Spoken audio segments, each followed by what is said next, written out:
If you have trouble with sound because maybe you have hard floors or you just got hard materials, you'll notice these panels that I got here. Now, if you go try to buy them things on the internet, you're gonna pay about $150 to $300 per panel, okay?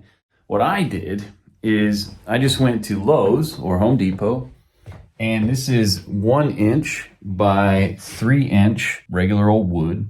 And then if you go to, like I said, Lowe's or whatever, they'll have this sound dampening like insulation. It'll fit in there perfectly. Go measure the insulation out. And then on the back of them, there's like that stuff that you would, there you go, that you line your garden with to make sure the weeds don't come through. And then all I did was I looked up how to make good corners like this. And then you'll see I've got a French cleat that's mounting it on the wall. And then I just got some white felt. You know, this is where I do most of my stuff right here. So I've got them up here, but there's no resonance. It's pretty sweet. And then I just use chain up there, a little bit of chain and some hooks to hold them up there. And I just put them in the office everywhere.